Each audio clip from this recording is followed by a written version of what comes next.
하나님의 말씀을 보겠습니다. 로마서 8장 19절에서 25절까지 말씀 되겠습니다.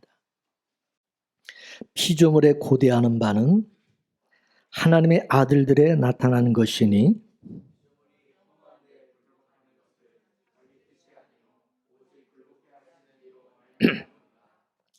그 바라는 것은 피조물도 썩어짐의 종로로 탄 데서 해방되어 하나님의 자녀들의 영광의 자유에 이르는 것이니라.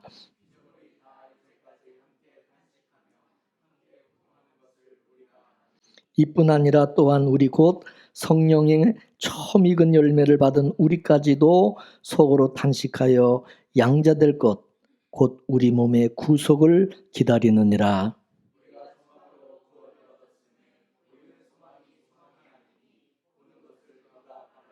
다 같이 만일 우리가 보지 못하는 것을 바라면 참음으로 기다릴지니라. 아멘. 하나님께서 아담을 먼저 창조하시고 나서 아담에게 선악과와 생명과의 비밀을 가르쳐 주셨어요. 선악과를 먹게 되면 정녕 죽게 될 것이고, 그러니 결코 먹어서는 안 된다. 그리고 생명과는 반드시 먹고 영생하라고 알려주셨습니다. 이렇게 하나님께서 선악과를 먹지 말고 생명과를 먹으라고 한 것은 인간이 생명과를 먹고 영생하는 자가 되어서 하나님과 영원토록 사귐을 갖도록 하기 위함이었던 것입니다. 하나님께서 우리 인간을 창조하신 목적은 뭐냐? 그것은 하나님께서 우리 인간들과 사귐을 갖는 거예요. 사귀는 거예요. 사귀고자 하는 거예요. 이것을 사랑이라고 그러고 천국에서 신랑과 신부로 사는 것이라고 하는 것입니다. 장차 예수님과 성도가 신랑과 신부로 살아갈 것을 아담과 하와를 통해서 예표적으로 보여주시려고 아담과 하와를 창조하셨던 것입니다. 하나님은 먼저 아담을 창조하셨죠. 그리고 나중에 아담 안에서 여자인 하와를 창조하셨습니다. 이것은 예수님이 먼저고 성도가 나중이며 예수 안에서 성도가 나올 것을 보여주신 겁니다. 그러면 성도가 어떤 식으로 창조가 되느냐? 그거는 여자가 하와가 창조되는 모습을 통해서 알 수가 있는 것입니다. 창세기 2장 21절에서 25절까지 말씀 우리 함께 읽어보겠습니다. 시작. 여호와 하나님이 아담을 깊이 잠들게 하시니 잠들매 그가 그 갈빗대 하나를 취하고 살로 대신 채우시고 여호와 하나님이 아담에게서 취하신 그 갈빗대로 여자를 만드시고 그를 아담에게로 이끌어오시니 아담이 가로되 이는 내 뼈 중에 뼈요 살 중에 살이라. 이것을 남자에게서 취하였은즉 여자라 칭하리라 하니라. 이러므로 남자가 부모를 떠나 그 아내와 연합하여 둘이 한 몸을 이룰지로다. 아담과 그 아내 두 사람이 벌거벗었으나 부끄러워 아니하니라. 아멘. 여섯째 날에 하나님께서 아담을 깊이 잠들게 하시고 옆구리에서 갈비뼈를 하나 빼서 그걸 여자를 만들었다는 거예요. 이렇게 되면 여자는 남자에게서 나온 게 되는 거죠. 남자에게서. 이거를 예수님과 우리 성도의 관계로 보게 되면요. 하나님께서 여섯째 날인 금요일 날, 금요일에 예수님을 십자가에서 죽이시고 그 옆구리에 물과 피를 쏟으시고 교회를 만드신 것과 같은 것입니다. 물과 피를 다 쏟았다. 그 얘기는 마치 엄마가 아이를 낳을 때에 물과 피를 다 쏟는 것과 같은 것입니다. 그렇기 때문에 우리 성도는 어디서 나왔냐? 예수님의 그 옆구리에서 나온 것입니다. 갈비뼈에서 나온 거예요. 여러분, 우리 성도는 예수님에게서 나온 거예요. 그거 여러분 믿으십니까? 네? 육적으로야 엄마 뱃속에서 나왔지만 우리가 영적으로는 예수님에게서 나온 자들이다 이거예요. 그래서 우리 성도를 일컬어 뭐라 그러냐? 예수 그리스도의 몸이라 그런다. 몸. 네? 내 몸이 아니라 그리스도의 몸이라는 거예요. 하와가 남자의 갈비뼈잖아요. 남자의 갈비뼈. 남자의 몸이에요. 제가 왜 이 몸을 강조하는지 그 이유를 우리는 알아야 됩니다. 왜냐? 신앙생활이라고 하는 것은요, 내가 그리스도의 몸으로 살아가는 것이 이게 신앙생활이기 때문에 내가 내 몸으로 사는 게 아니에요. 그리스도의 몸으로 우리가 사는 거예요. 사도 바울처럼 자기 몸으로, 내 몸으로 예수 그리스도를 보여주는 삶을 살아가는 게 그게 신앙생활이다. 그래서 내가 그리스도와 함께 십자가에 못 박혔나니 그런즉 이제는 내가 산 것이 아니라 내 안에 그리스도께서 산다는 것을 보여주는 것이다. 예수 그리스도가 그리스도의 몸으로 우리가 살아가는 걸 보여주는 것. 이해가 되세요? 예수님이 성도의 몸을 구원한 것도 그리스도의 몸으로 살도록 하기 위함이다. 그러기 위해서 우리를 택하시고 부르셨다는 것을 알아야 됩니다. 우리 성도가 살아가는 이유와 목적을 분명히 알아야 된다.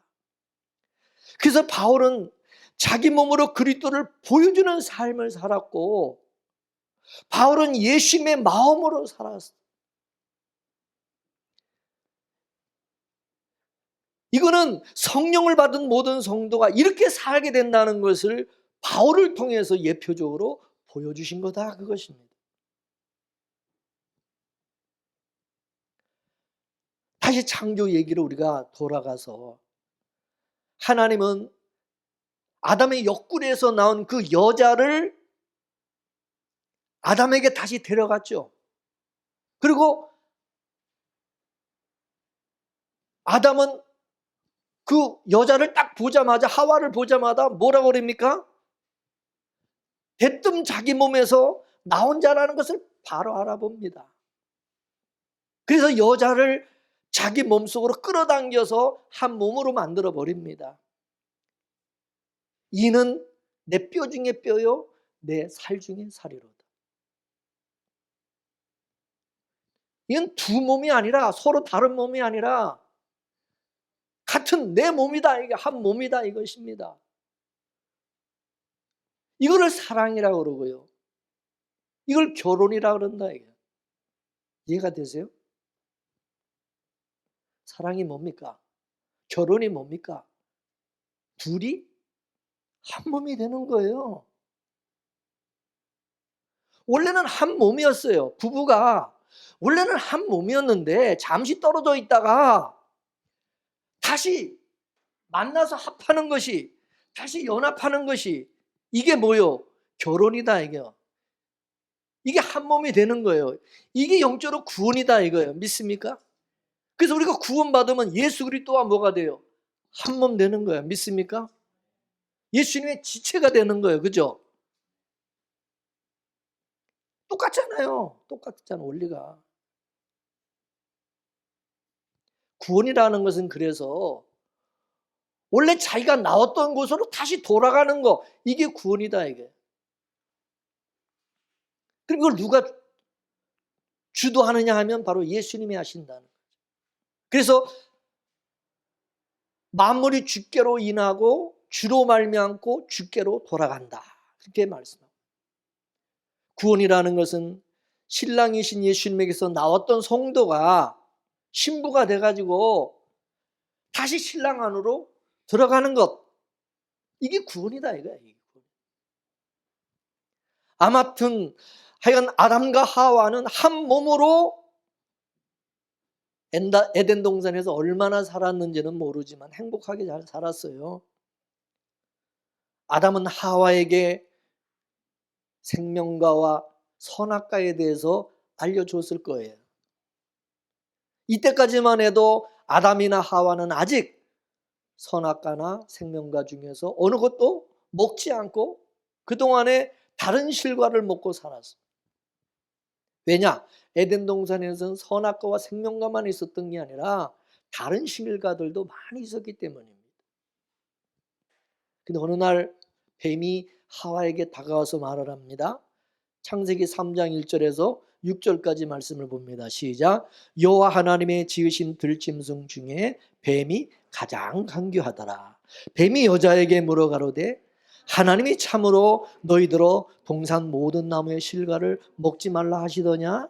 여자가 뱀에게 말하되 동산 나무의 실과는 우리가 먹을 수 있으나 동산 중앙에 있는 나무의 실과는 하나님의 말씀에 너희는 먹지도 말고 만지도 말라. 너희가 죽을까 하노라 하셨느니라. 뱀이 여자에게 이르되 너희가 결코 죽지 아니하리라. 너희가 그것을 먹는 날에는 너희 눈이 밝아 하나님같이 되어 선악을 알 줄을 하나님이 아심이니라. 여자가 그 나무를 본즉 먹음직도 하고 보암직도 하고 지롭게 할 만큼 탐스럽기도 한 나무인지라 여자가 그 실과를 따먹고 자기와 함께한 남편에게도 주매 그도 먹은지라. 아멘. 지금 하와가 얘기하는 말을 들어보면 아담이 이 선악과에 대해서 하와에게 말해줬다는 것을 알 수 있어요, 없어요? 그러니까 선악과에 대해서 이렇게 얘기하죠, 말하죠. 몰랐으면 그런 얘기 안 하죠, 그죠? 그러니까 아담이 자기 아내한테, 하와한테 얘기를 해줬다 이거다. 근데 뱀이 여자에게 다가와가지고 미혹을 하는데 아주 그럴듯한 말로 미혹을 하죠. 야, 하나님이 정말 너희한테 저 동상 중앙에 있는 저 실과를 먹지 말라고 그러더냐? 그러자 하와가 아니야. 모든 실과는 마음대로 먹을 수가 있다고 그랬어. 근데 저 동상 중앙에 있는 선악과는 먹으면 큰일 난다고 그랬어. 우리 신랑이 말하기를 저거 먹으면 정령 죽을 것이니 먹어서는 절대 안 된다. 그렇게 손사래질을 하니까 뱀이 야, 너 지금 뭔 소리 하냐? 절대 안 죽어, 절대 안 죽어. 하나님이 저거 못 먹게 한 것은 저거 먹으면 너희들 눈이 밝아져서 하나님같이 되기 때문에 그거 먹지 말라고 그런 거야. 여자가 뱀의 그 말을 듣고 나서 선악과를 다시 쳐다보니까 어때요? 야, 진짜 먹음직하고 보암직하고 아주 그냥 지롭게 할 만까지 탐스럽게 보이는 거야. 뱀의 설명을 듣고 다시 보니까 이게 완전히 달리 보이는 거야. 그래서 여자가 그 선악과를 그냥 딱 먹었다는 거죠. 그리고 자기만 먹은 게 아니라 자기 남편인 아담에게도 줘가지고 그걸 먹게 만들었다는 거예요. 우리는 여기서 여러분 아담의 행동을 유념히 봐야 된다는 거죠. 왜냐? 아담과 하와는 예수님과 자기 백성, 즉 신랑과 신부의 밑그림을 담고 있기 때문에 그렇습니다. 아담은 예수님을 상징하잖아요. 하와는 여자인 우리 성도를 상징하는 거, 그죠? 그러면 여러분 아담은 분명히 하나님으로부터 직접 선악과를 먹으면 죽는다는 것을 직접 들은 사람이고 그걸 알고 있었어요. 그래서 그동안 그걸 먹지 않고 있었다 이게. 알다시피 아담은 여자 없이 하와 없이 한동안 잘 살아왔어요. 그때도 뱀이 에덴 동산 안에 있었어요. 그럼 뱀이 아담에게 다가와서 안 꼬셨을까요? 하와에게만 꼬셨을까요? 뱀의 성질을 봤을 때 이 뱀이 어떤 놈인데 가만히 있었겠어요 그동안? 아담에게도 분명히 미혹을 했을 것이고 유혹을 했을 거다 이것입니다.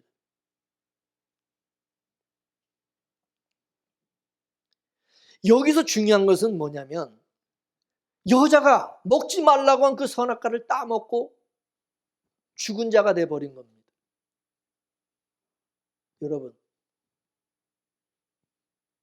여러분의 아내가, 사랑하는 아내가 그 먹지 말라고 한 그 선악과를 따먹고 죽은 자가 돼버렸어요. 여러분이 사랑하는 아내가 어떻게 해야겠어요? 잘 죽었다. 어? 빠이빠이. 잘 가라. 난 딴 여자 만나서 가겠다. 그러겠습니까? 사랑하는 아담도 여자와 함께 죽음으로 뛰어들은 것입니다. 아담은 그동안 뱀의 미혹에 안 넘어갔다고 한다면 여자가 자기 아내가 주는 것도 먹지 말아야죠. 그냥 혼자 죽어버리도록 내버려 둬야죠. 죽게. 근데 죽을 줄 뻔히 알면서도 여자가 주는 그 죽음이 담긴 선악과를 덜렁 받아서 같이 먹었다는 거예요. 왜 먹었느냐? 그 여자가 다른 사람이 아니라 내 몸이기 때문에. 누구라고요? 나하고 다른 사람이 아니라 내 몸이다. 같은 내 몸. 같은 운명체, 운명의 공동체. 조금 전에 아담과 하와는 예수님과 우리 성도의 밑그림이라고 말씀드렸어요. 그렇다면 아담이 여자의 죽음에 뛰어든 것은, 이거는 예수님께서 신부된 자기 백성들, 우리 성도들을 그 죽음에 예수님이 뛰어든 것과 똑같은 거다 이것입니다. 이해가 되십니까? 예수님께서 신부된 자기 백성을 위해서, 성도를 위해서 죽으신 것은, 예수님이 죽는 것 뻔히 알면서도 예수님 그 쓴 잔을 마셨어요? 안 마셨어요? 도망가지 않고 피하지 않고 마셨어요. 아담도 먹었어요. 왜? 자기 백성들이, 신부된 자기 성도가 자기 몸에서 나왔기 때문입니다. 그래서 예수님은 아담처럼 우리와 함께 십자가에 죽으신 거예요. 왜? 우리와 함께 죽고 함께 살리기 위해서. 이해가 되세요? 남이 아니다. 남이 아니에요. 예수님은 하나님의 아들이시고 의인으로서 안 죽어도 돼요. 안 죽을 수 있어요. 안 죽을 수 있어요. 근데 예수님께서 겟세마네 동산에서 기도하시는 것을 보면 예수님은 죽는 거 싫어했다는 것을 볼 수가 있어요. 그래서 땀방울이 핏방울이 될 정도로 이 잔을 내게서 옮겨달라고 간절히 기도했던 것입니다. 그러면서 결국 십자가에서 죽으신 것은 자기 몸에서 나온 신부된 자기 성도를 살리기 위함이라는 거죠. 이와 같이 아담도 얼마든지 안 죽을 수 있었는데, 안 먹을 수 있었는데 자기 몸에서 나온 그 여자를 위해서 함께 죽음에 넘겨진 거죠. 결국 아담의 죽음 속에는 창세전 언약의 예수님이 신부된 자기 백성을 위해서 피 흘려 죽으실 것을 미리 보여주고 있는 겁니다. 미리 그게 담겨져 있는 거예요. 믿습니까? 아담이 여자와 함께 운명을 같이 한다는 것은 창세전 언약인 예수님이 자기 백성들과 운명을 같이 한다. 그래서 자기 백성을 살리기 위해서 자기 목숨을 버리는 신음과 같은 그 형태로 볼 수가 있는 것이죠. 아담과 하와를 예수님과 성도의 표상으로 본다면 아담의 죽음으로 하와가 살아난 것과 동일한 의미라고 할 수가 있다는 거죠. 이렇게 되면 이 땅의 창세전의 언약이 어떤 식으로 펼쳐질지 우리는 거기서 힌트를 얻을 수 있다는 거죠. 창세전의 언약이 어떻게 펼쳐지느냐 하면은 생명을 주는 자가 생명을 받을 자를 위해서 희생당하는 모습으로 나타날 것을 말해주고 있다는 거죠. 즉 강한 자가 약한 자를 위해서 죽어주는 모습으로 나타난다.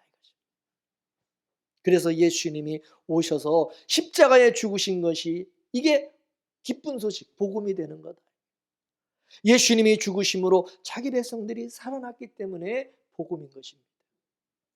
예수님의 죽으심으로 자기 백성들이 죄와 사망에서 건짐을 받았기 때문입니다. 이런 구도는 창세기서부터 볼 수가 있다는 거죠. 왜냐?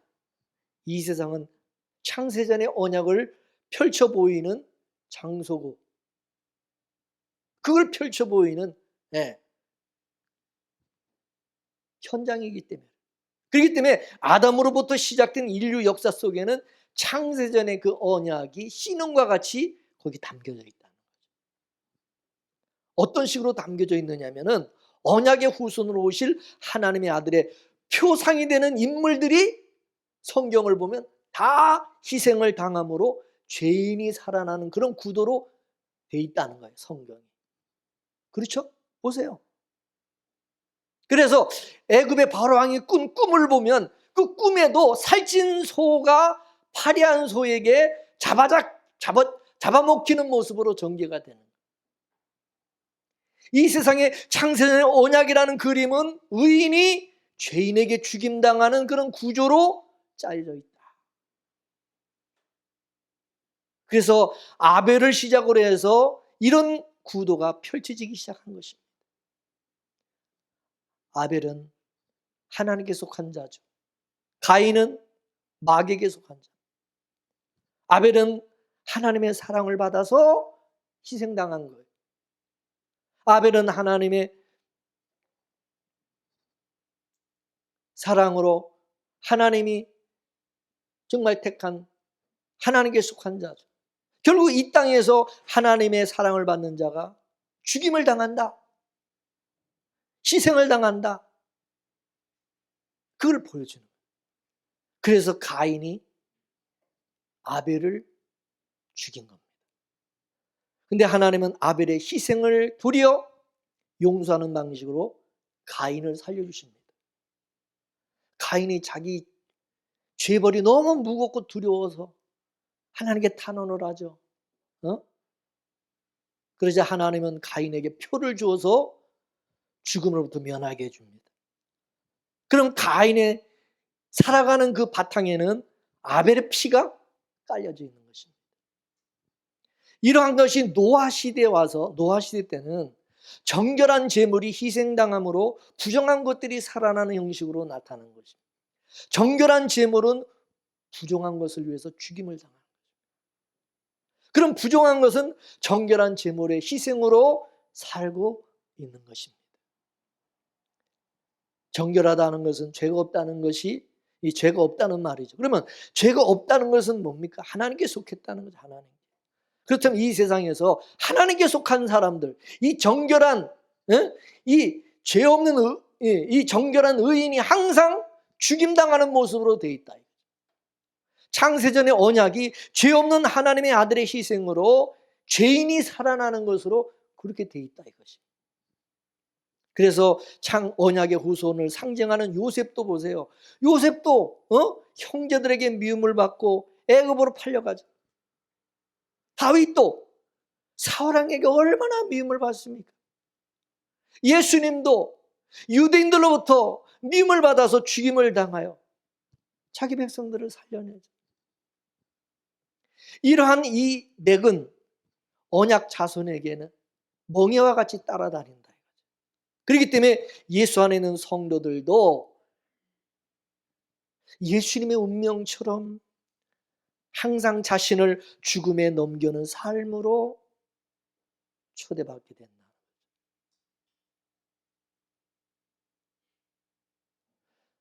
자, 고린도서 4장 10절에서 11절까지 말씀을 보겠습니다. 시작. 우리가 항상 예수 죽인 것을 우리 몸에 짊어짐은 예수의 생명도 우리 몸에 나타나게 하려 함이라. 우리 산자가 항상 예수를 위해서 죽음에 넘겨오는 예수의 생명이 또한 우리 죽을 육체에 나타나게 하려 합니다. 이해가 되시겠어요?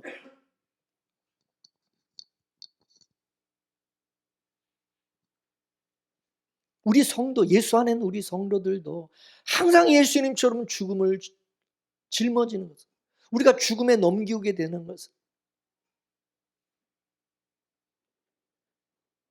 예수의 생명이 그 죽을 몸에 나타나, 육체에 나타나게 하는, 죽을 자들을, 죄인들을 살리기 위해서다. 자, 그러면 여러분, 선악과를 이제 먹고 난 이후에 인간의 몸에 어떤 현상이 나타나게 되었습니까? 갑자기 하나님이 두려워지고 죽음에 대한 공포가 엄습해 왔죠. 몸에 죽음의 현상들이 나타나기 시작한 것입니다. 죄가 우리 몸을 병들게 만들고 늙고 병들게 만들고 이 죽음을, 사망을 불러들인 것이죠. 그리고 삶 속에서 이제 이상한 현상들이 나타나기 시작하는데 뭐냐? 그 선악과를 먹은 인간에게서 마귀적인 본성들이 나타나기 시작했다. 마귀의 본성. 마귀의 본성이라는 것이 뭐냐면 하나님을 싫어하고 하나님을 대적하고 남을 죽이고 해치는 것입니다. 죄가 몰고 온 인간의 몸에 나타난 그 현상들에 대해서 사도 바울의 증거를 보면은, 자, 로마서 1장 23절에서 31절까지 말씀을 보겠습니다. 자, 어떤 현상이 나타나겠는지 시작. 썩어지지 아니하는 하나님의 영광을 썩어질 사람과 금소와 버러지 형상의 우상으로 바꾸었느니라. 그러므로 하나님께서 저희를 마음의 정욕대로 더러움에 내어보려 두사 저희 몸을 서로 욕되게 하셨으니 이는 저희가 하나님의 진리를 거짓으로 바꾸어 피조물을 조물주보다 더 경배하고 섬김이라. 주는 곧 영원히 찬송할 이시로다. 아멘.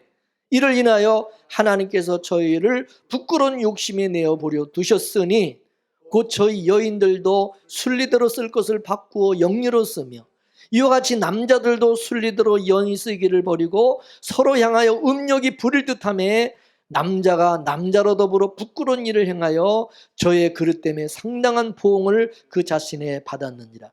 또한 저희가 마음에 하나님 두기를 싫어하며 하나님께서 저희를 그 상실한 마음대로 내어버려 두사 합당치 못한 일을 하게 하셨으니 곧 모든 불의, 추악, 탐욕, 악의가 가득한 자요 시기, 살인, 분쟁, 사기, 악독이 가득한 자요 수근수근하는 자요 비방하는 자요 하나님의 미워하시는 자요 능욕하는 자요 교만한 자요 자랑하는 자요 악을 도모하는 자요 부모를 거역하는 자요 우매한 자요 배약하는 자요 무정한 자요 무자비한 자라. 이게 바로 선악과를 따먹은 인간에게 나타난 이제 그 현상들이다 이것입니다.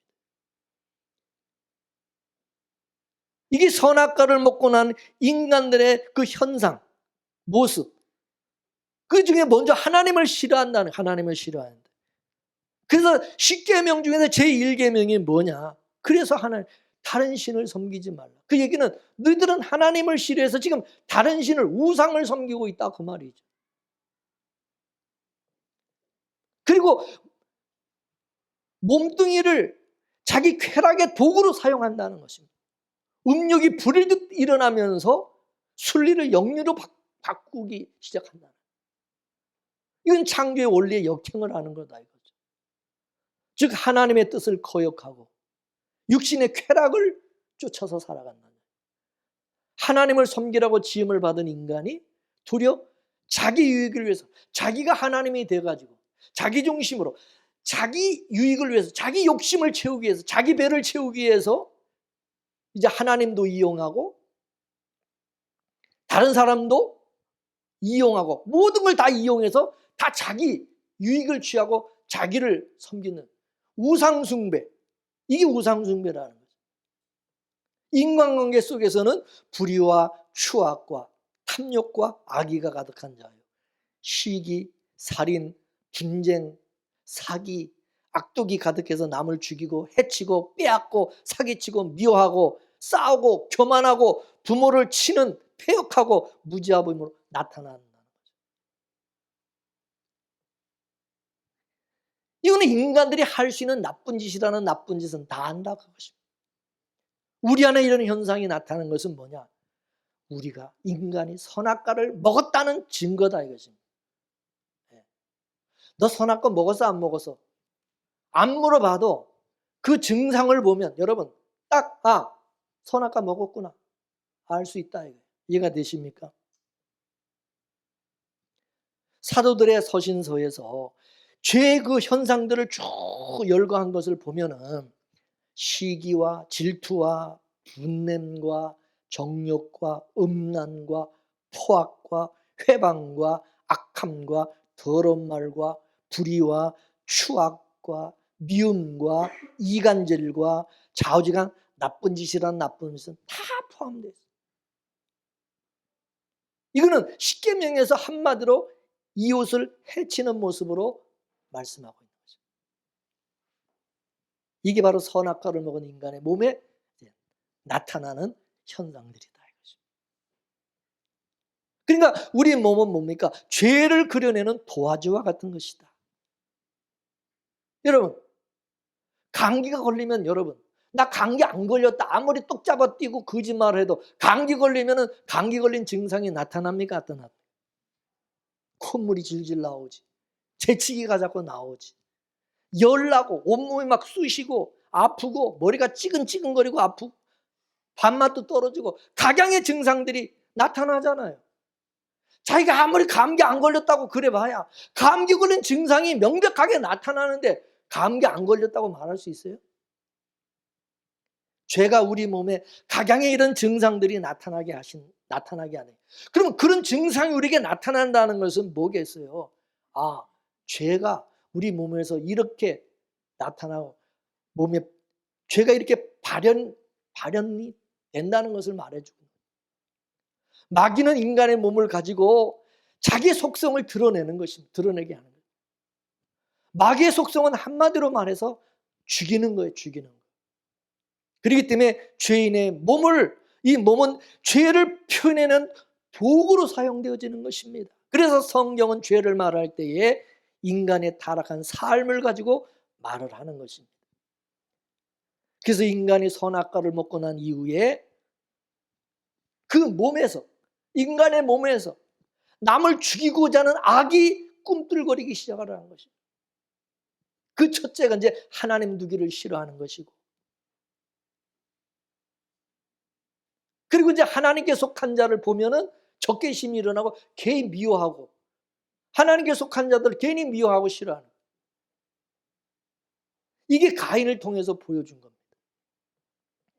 가인이 최초의 살인자지 않습니까? 가인이 아벨을 죽인 첫 번째 이유가 뭡니까? 네? 하나님이 사랑하는 자예요. 하나님이 사랑. 그러니까 가인이 아벨을 죽인 것은 그건 하나님을 죽인 것 같은 것입니다. 가인은 아벨에게 하나님에 대한 어떤 그 불만과 원망을 다 아벨에게 대신 쏟아부은 거예요.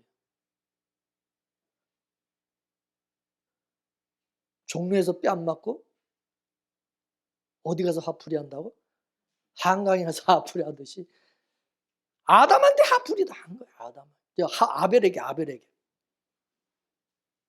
그러니까 가인은 하나님을 죽인 자가 되는 것이죠. 아벨은 단지 하나님의 사랑을 입은 자라는 것 때문에 죽임을 당한 거예요. 여러분, 욥기의 욥이 왜 그 고난과 그 어려움을 왜 겪었습니까? 그 엄청난 그 어려움을 왜 겪었습니까? 예? 하나님께서 사탄 마귀 앞에서 욥을 자랑하고 막 이렇게 띄우니까, 근데 욥은 몰랐죠. 하나님이 자기를 그렇게 아담 앞에서 사탄 앞에서 마귀 앞에서 그렇게 자기를 그렇게 칭찬하고 그렇게 사랑한다는 노골적으로 그렇게 표현한 거를 욥은 몰랐어. 근데 자기도 모르게 그 천상에서 되어진 일이었죠. 그 이후에 완전히 그냥 욥은 막 마귀한테 사단에게 엄청난 공격을 받고 시달리게 된, 그렇습니까? 안 그렇습니까? 요셉이 왜 그렇게 형제들에게 미움을 받았습니까? 아버지가 사랑하니까. 아버지께 사랑받는 자니까. 그래서 아벨은요, 단지 하나님께 사랑을 입은 자라는 것 때문에 희생당하고 죽은 거예요. 이렇게 되면 가인은 하나님과 인간을 동시에 죽인 자가 되는 것입니다. 죄가 가인을 주장해서 아벨을 죽이는 모습으로 나타나는 것입니다. 그러니까 이 가인의 몸속에 이 죄성이 아주 강하게 발동을 한 거죠. 근데 인간들은요, 자기가 죄인인 것을 몰라요. 자기 몸속에 이 선악과를 따먹은 우리 인간의 이 죄성이, 이 죄가 우리 몸에 들어와 있다는 걸, 이 죄성이 들어와 있다는, 이거를 모른다는 거예요. 이거를 모른다는 거예요.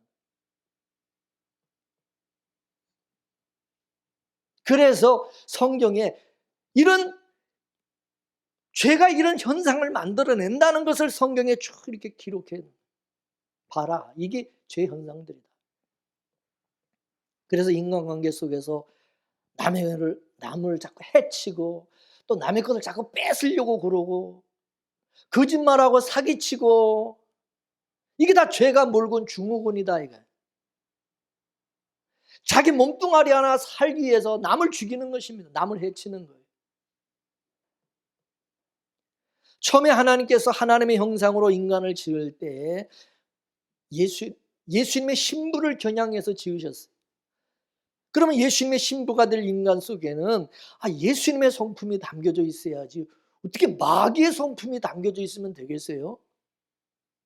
근데 범죄로 인하여서 마귀의 성품이 인간들에게 이제 몸에 담겨지게 됐다는 거죠. 그러니 우리 몸에서 하나님과 원수된 것들이 자꾸 터져 나오는 것입니다. 죄가 우리 몸에서 내 목구멍에 밥을 넘기기 위해서 남의 목구멍으로 넘어가는 그 밥을 뺏어가지고 내 목에다가 집어넣는, 내 배를 채우려고 하는, 그래서 남의 것을 도둑질하고 남을 죽이고 내 쾌락을 위해서 남의 아내를 빼앗고 내 재산 늘리기 위해서 사기치고 강도짓을 하고, 이게 다 죄가 토해내는 모습이고, 제가 바로 이런 것들을 물고 왔다는 것입니다. 이처럼 선악과를 먹은 인간의 본성에는 이런 마귀적인 성품들이 들어와 있는 것입니다. 이거는 무슨 후천적으로 생기는 게 아니라 이미 태어날 때부터 이건 선천적으로 그걸 가지고 태어난다, 인간은. 그래서 이게 나나 여러분에게 다 있다 그 말입니다. 인정하십니까? 나는 아니라고 천사인 척하고 그래봤자 똑같은 인간이기 때문에 다 그게 있어요. 그게 다 있어요.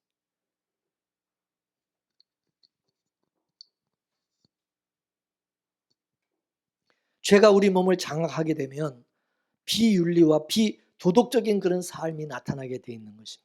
이거는 옛사람이나 새사람이나 동일한 겁니다. 죄는 항상 우리 몸을 통해서 나타나기 때문에, 이 몸을 통해서. 그런데 하나님이 자기 백성들에게 우리 몸에, 성도들의 몸에 누구를 보내주셨어요? 성령을 보내주셨어요. 성령을 담아주셨어요. 성령이 내 속에 들어와요. 그러면 어떻게 되겠어요? 제동을 걸기 시작하는 거죠. 이방인과 같은 삶을 살지 못하게 하고, 마귀의 그 성품대로, 그 마귀의 성품이 막 나타나고 막 그렇게 살아가도록 못하게 자꾸 성령께서 제지를 하고 절제하게 하고 막으시. 그래서 너희 몸의 행실을 죽이라. 날마다 십자가에 못 박아줘. 너의 정과 욕심을 십자가에 죽이라고 자꾸 성령께서 우리에게 그렇게 말씀. 그리고 우리 몸의 사욕을 쫓지 말고, 몸의 육신의 소욕을 쫓지 말고 성령의 소욕을 쫓아 살아가라고. 너의 몸을 산 제사로 하나님께 드리라고 자꾸. 믿습니까? 이거는 여러분, 이런 말은 우리 본성에 반하는 다 말씀드립니다. 그래, 우리는 사도 바울의 고백과 같이 하나님의 명령 앞에서 오라 나는 곤고한 자로다 라는 탄식이 나올 수밖에 없다는 거죠.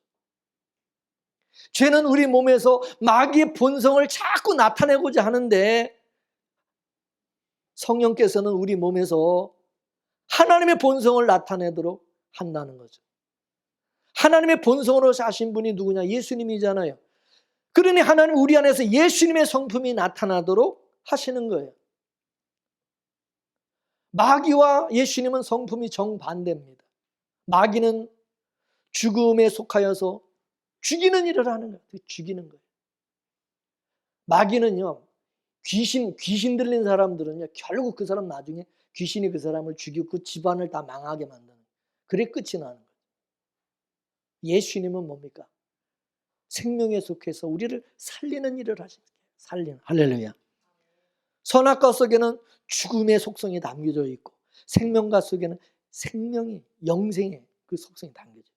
그렇기 때문에 만일 아담과 하와가 선악과를 안 먹고 생명과를 먼저 먹었다. 생명과를 먼저 먹었다면 그들의 삶 속에 이런 죄의 본성들이 나타나는 것이 아니라 생명과의 속성들이 나타났겠죠. 이해가 되십니까? 그들 몸에서 생명과 속에 있는 예수님의 마음, 예수님의 성품, 성령의 열매, 이런 것들이 나타났겠죠. 이해가 되십니까? 하나님께서 인간을 창조하신 것은 예수님의 신부를 만들기 위함이라고 그랬는데, 예수님의 신부가 되려면 예수님과 같아야 된다 이것입니다. 그래서 예수님의 생명이 담겨있는 생명과를 먹으라고 일러준 것입니다. 아담과 하와가 이 생명과를 먹었다면 예수님의 마음을, 예수님의 성품을 소유한 사람이 되었을 것이고, 예수님의 신부로서 하나님의 나라에서 아마 에덴 동산에서 잘 살았을 것입니다. 그런데 예수님의 신부로 만든 인간이 선악과를 먹고 마귀의 그 마음과 성품을 소유하게 된 거죠. 마귀의 속성이 그대로 이제 나타나기 시작합니다.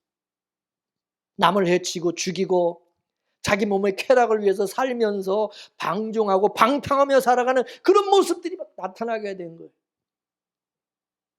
이런 인간들이 어떻게 에덴 동산에서 같이 살 수 있겠어요? 그래서 쫓아내버린 거예요. 에덴 동산에서 추방시켜버린 거예요.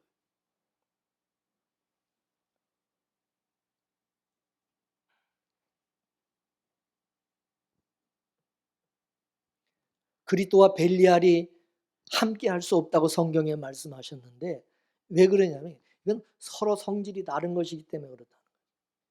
여러분, 마귀에게 속한 자와 하나님 예수님께 속한 자들은요, 같이 이게 안 어울립니다. 이게 어울리지가 않아요. 이게 안 맞아요, 안 맞아. 이게 성질이 달라가지고, 육적인 사람과 영적인 사람은요, 이게 성질이 다릅니다.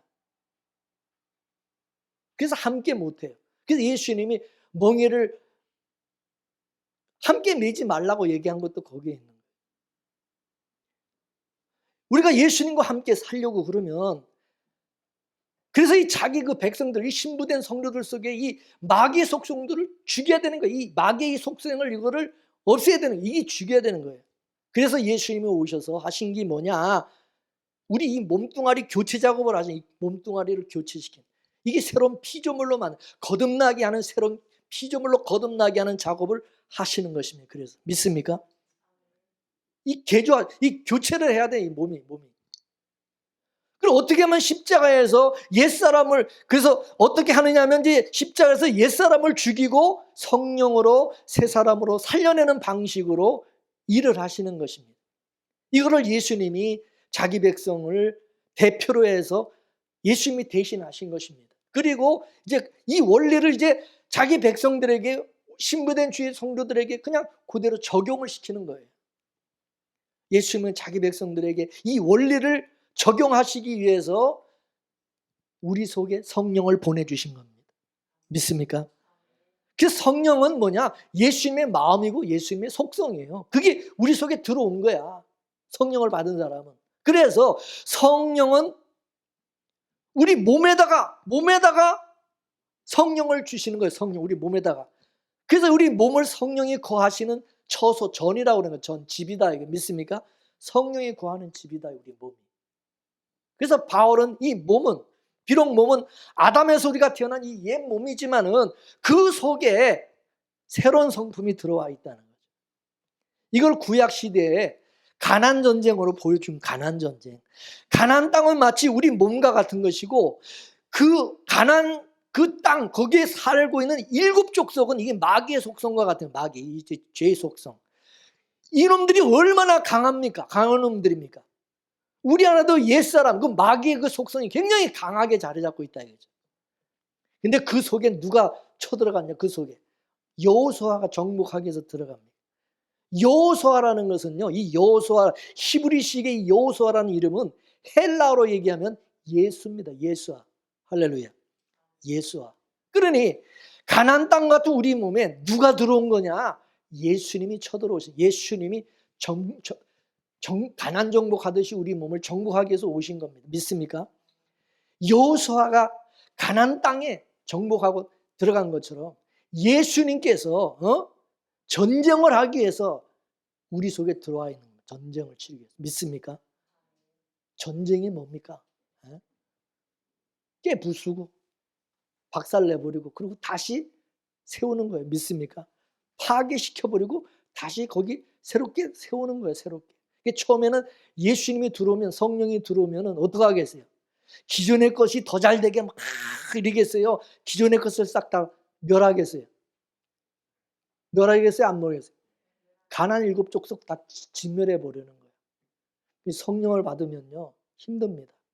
내 옛사람의 그 속성을 다 성령이 들어와서 다 죽여버리니까, 다 죽이고 진멸을 해버리니까 이 전쟁이 일어나는 거예요. 전쟁 내 안에서. 그리고 가정에도 분란이 일어나요. 예? 우상을 섬기고 미신 섬기던 집안에 예수 믿는 사람이 딱 들어와 보세요. 집안에 이제 분란이 생기는 거예요. 그죠? 예수 믿는 사람도 발칵 뒤집는 거예요. 예수 믿는다고. 난리를 나는 거예요. 전쟁이 일어나는 거예요. 전쟁이. 이해가 되세요? 사도 바울이 너희 안에 그리스도 예수의 마음을 품어라. 예수의 마음을 품어라. 이 품으라는 것은 뭐냐면 내가 준 것을 잘 간직하라 그 말입니다. 왜냐? 우리 몸 안에는 아직도 옛 주인은 마귀의 성품이 아직도 다 사라진 게, 다 진멸된 게 아니라 아직도 좀 남아있기 때문에.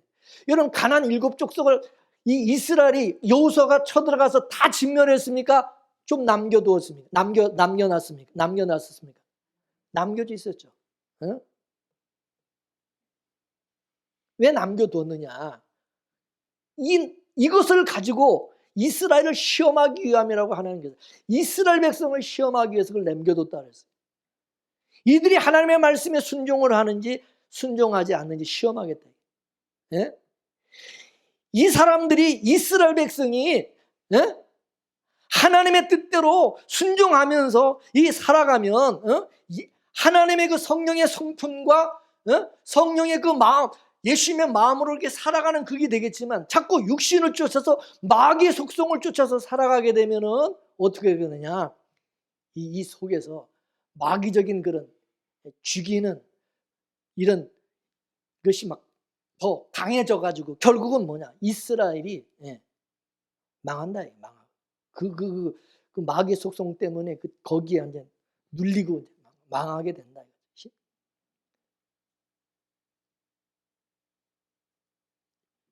이게 얼마나 강한 놈인지, 이 죄의 속성이 얼마나 강한 놈인지를 우리에게 가르쳐 주는 거예요. 정신 차려라. 손줄로 생각하면 넘어질까 조심하라는 그거예요. 응? 우리는 죄를 좋아하는 사람들이 우리 죄의 속성이 있기 때문에. 그러니까 장담하지 말라는 거예요. 응? 절대적으로 성령을 의지해야지 자꾸 마귀와 마귀의 속성 그쪽을 자꾸 내가 육신의 소욕을 가져서 살아가려고 그러면 큰일 난다 그것입니다. 그러면 어떤 현상이 나타나는지 한번 봐라. 그래서 여러분 사사기를 읽어보세요. 사사기. 이 사사기가 바로 그거예요. 이스라엘 백성들이 막 나라가 다 뒤집어졌다 엎어졌다 막 그러다 다시 또 이게 회복이 됐다 이게 14번 반복해서 사울이 이스라엘 왕이 되고 다윗이 이스라엘 왕이 될 때까지 막 이스라엘 백성의 그 역사가 완전히 이게 막 뒤집었다 엎어졌다 막 난리가 나지 않습니까? 우리가 성령을 받은 성도라고 할지라도 우리는 죄를 온전히 이길 수가 없어요.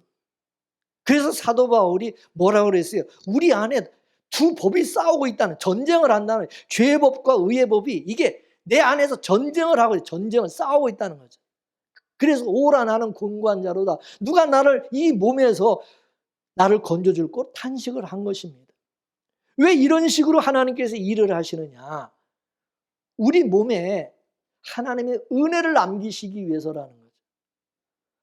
우리는 하나님의 용서하심과 긍휼하심으로 우리는 살아가고 있다는 걸 이거를 알려주시고자 함이라는 거죠. 이게 창세전의 언약입니다.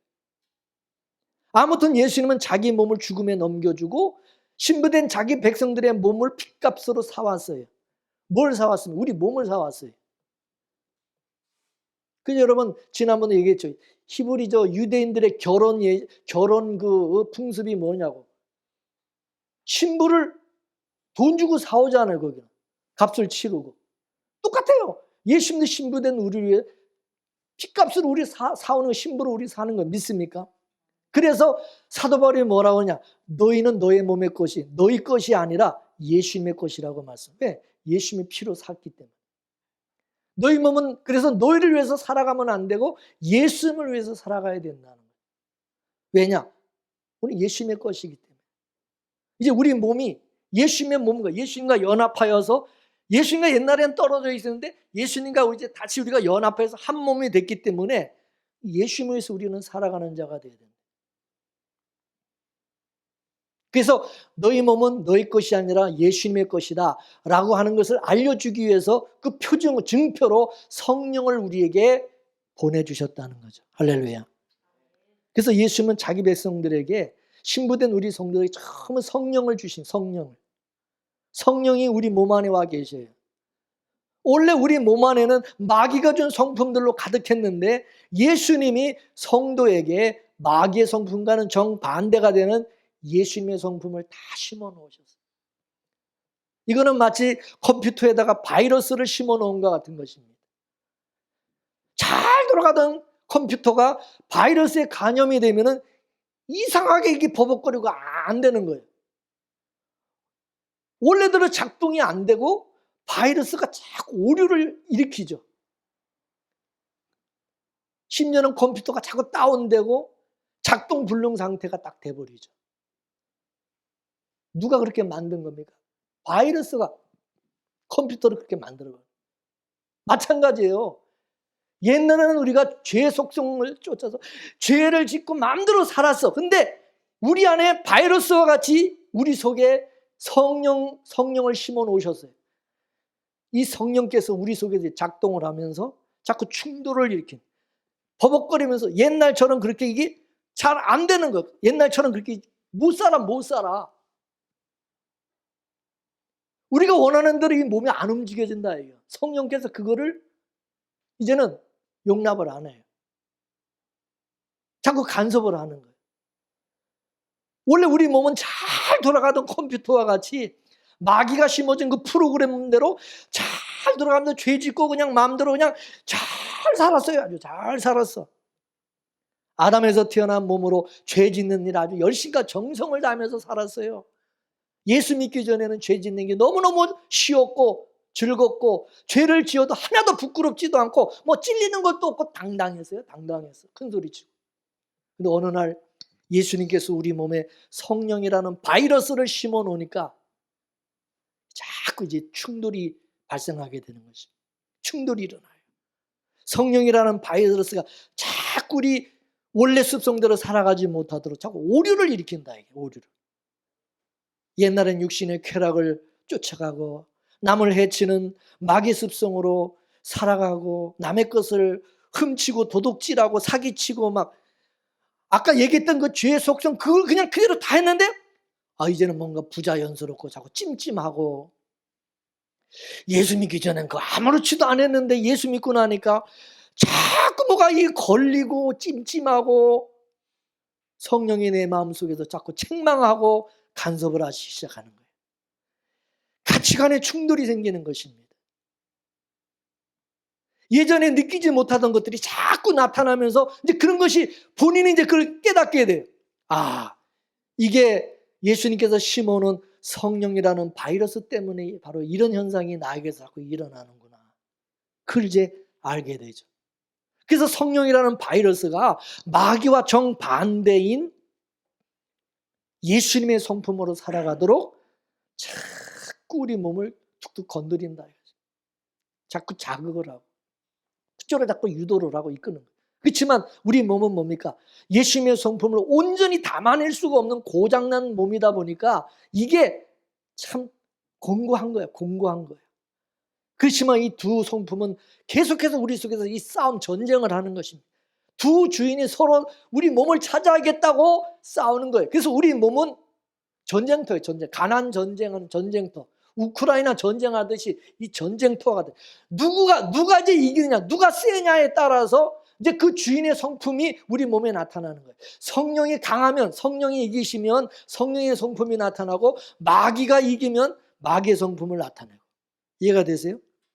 우리 몸은 마귀와 예수님이 화가 되어서 도화지에다 그림 그리듯이 마귀의 것이 그려지든지 예수님의 것이 그려지든지 이 둘 중에 하나가 이제 그려지게 되는 거예요. 마귀의 성품은 자기 중심, 자기 몸 중심으로 나타나는데 이거를 육신의 소욕이라고 그러고, 예수님의 성품은 타인을 중심으로 나타나는데 이게 성령의 소욕이라고 한다. 육신의 소욕이 이기면 우리는 우리 몸의 쾌락을 쫓아가게 되고 자기가 살기 위해서 남을 해치는 모습으로 나타나는.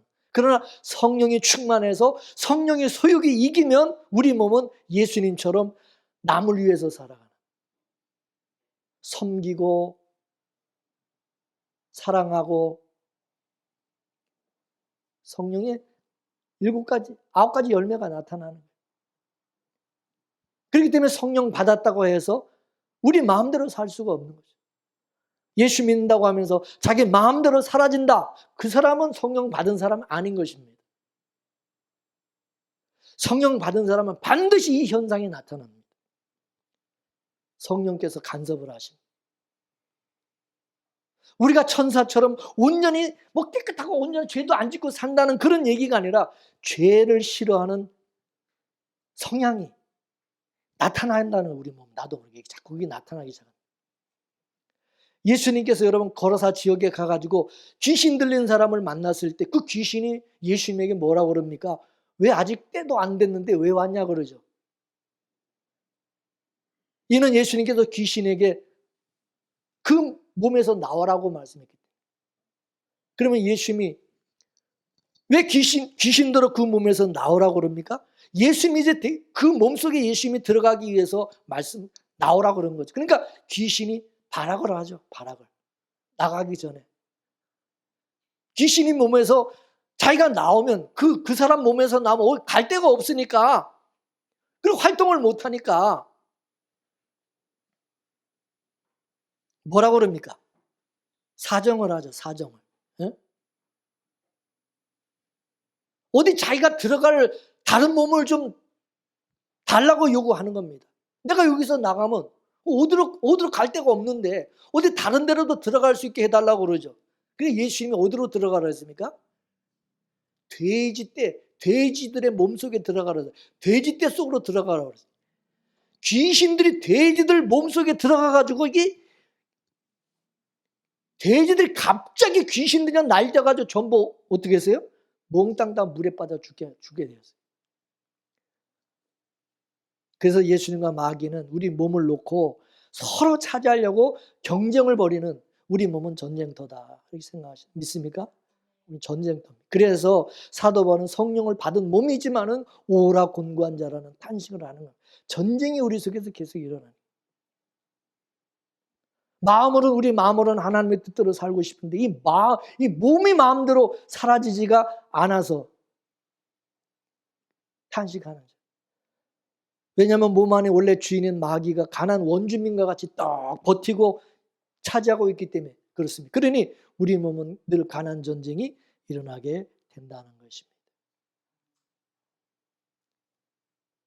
우리 몸의 주인이 마귀 혼자일 때는 갈등이 없었지만, 그냥 마귀가 시키는 대로 그냥 열심히 그렇게 살았지만, 근데 마귀와 정반대인 성품인 성령이 들어오셔가지고 우리 안에 진을 치고 있는 육신의 소욕과 성령의 소욕 간에 일전을 치는, 내가 그 사이에서 죽을 지경인 것입니다.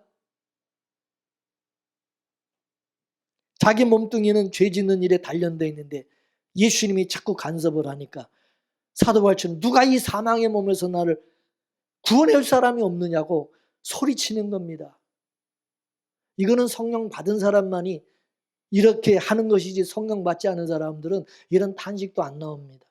이런 기도 안 합니다.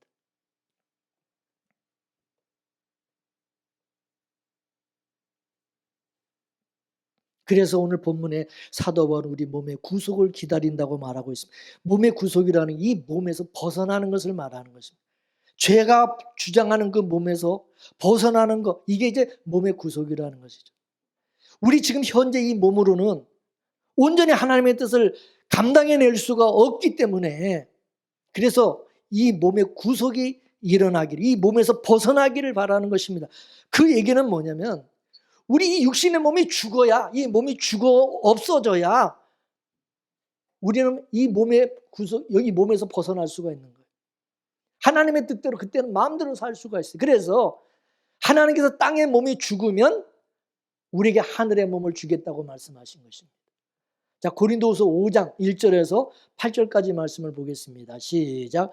만일 땅에 있는 우리 장막집이 무너지면 하나님께서 지으신 집, 그 손으로 지은 것이 아니요 하늘에 있는 영원한 집이 우리에게 있는 줄 아나니 과연 우리가 여기서 탄식하며 하늘로부터 오는 우리 처소로 덧입기를 간절히 사모하노니 이렇게 입음은 벗은 자들로 발견되지 않으려 합니다. 이 장막에 있는 우리가 짐진 것 같이 탄식하는 것은 벗고자 함이 아니요 오직 덧입고자 함이니 죽을 것이 생명에게 삼킨 바 되게 하려 합니다. 곧 이것을 우리에게 이루게 하시고 보증으로 성령을 우리에게 주신 이는 하나님이시니라. 이러므로 우리가 항상 담대하여 몸에 거할 때는 주와 따로 거하는 줄 아노니 이는 우리가 믿음으로 행하고 보는 것으로 하지 아니함이로라. 우리가 담대하여 원하는 바는 차라리 몸을 떠나 주와 함께 거하는 그것이라. 할렐루야. 이 장막, 집이래, 집, 그건 우리 몸을 말하는 거예요. 우리 지금 육신의 몸, 이 장막, 이 땅에 있는 장막집이 이게 무너지면 하늘로부터는 장막, 새로운 몸을 덧입게 된다. 신령한 몸을 덧입게 된다는 거예요. 믿습니까? 그 새로운 몸은 이 육신의 이 몸이 죽어야 그거를 덧입을 수가 있대. 그거를. 근데 그 새로운 몸을, 신령한 몸을 하나님께서 우리에게 예배해 놓으셨다는 겁니다. 우린 이 땅에서 흙에서 난 이 몸을 가지고 이 땅에서 우리는 살아가지만, 그러나 이제 우리가 이 죽으면 우리는 새로운 몸을 덧입게 된다.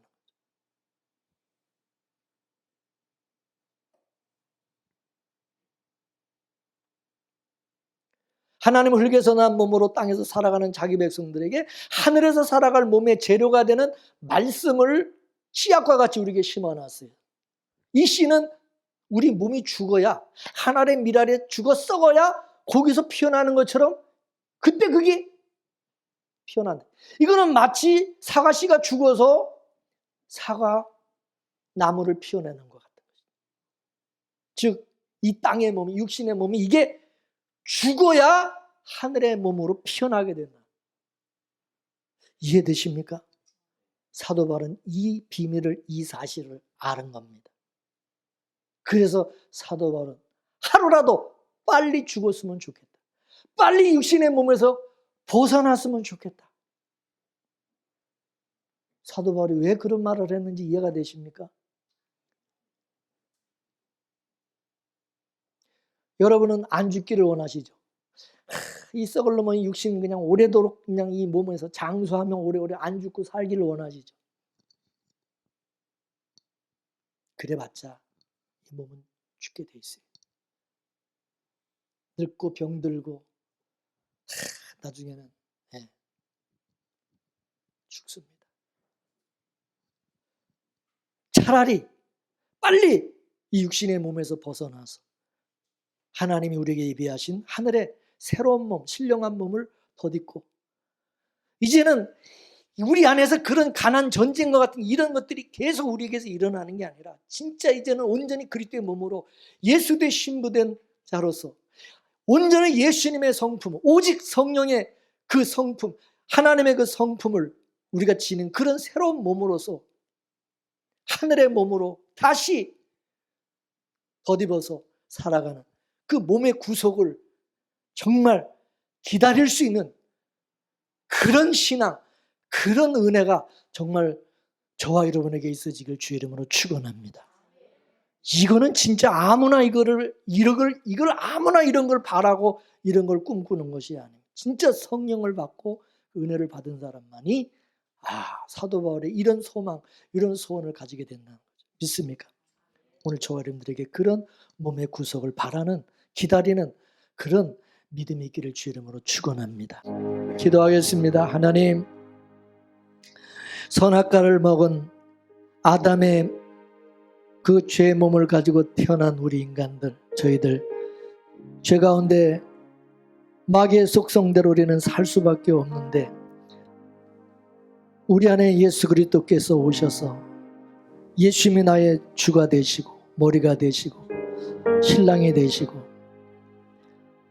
이제 성령을 우리에게 보내주셔서 예수님의 마음과 성품으로 예수님의 그 성품이 나타나게 하시고 성령의 열매가 나타나게 해주시니 참 감사를 드립니다. 그러기 위해서 성령께서 날마다 우리 옛사람을, 우리 정과 욕심을 십자가에 못 박아 죽이는 전쟁을 하면서 우리 마귀의 속성을 진멸하는 그런 전쟁이 우리 속에 있는 이 공고함이 또 항상 우리에게 있음을 고백합니다. 우리 힘으로는 이길 수 없지만 보혜사 성령께서 우리 안에 오셔서 우리를 온전히 주장하시고 다스려 주시고 지배하여 주셔서 온전히 주님의 뜻대로 성령의 그 예수님의 그 마음과 성품이 나타나도록 역사하여 주시기를 기도합니다. 그러나 육신의 몸을 가지고 살아가는 우리들은 온전히 말씀대로 주님의 뜻대로 살아갈 수가 없는 그런 자라는 사실 또한 인정합니다. 사도 바울과 같이 이 육신의 몸을 벗어나는 몸의 구속을 간절히 기다린 것처럼 그 소망대로 지금 사도 바울은 그 육신의 몸을 벗어버리고 신령한 몸을 입어 하나님 보좌 우편에 주님과 함께 살아가는 줄 믿습니다. 우리도 그것을 소망하며 그 길로 갈 수 있도록 성령께서 이끌어 주시고 몸의 구속을 기다리며 살아가는 주의 성도들 다 되게 하여 주옵소서. 모든 것 주께 감사하며 예수님의 이름으로 기도 올리옵나이다. 아멘.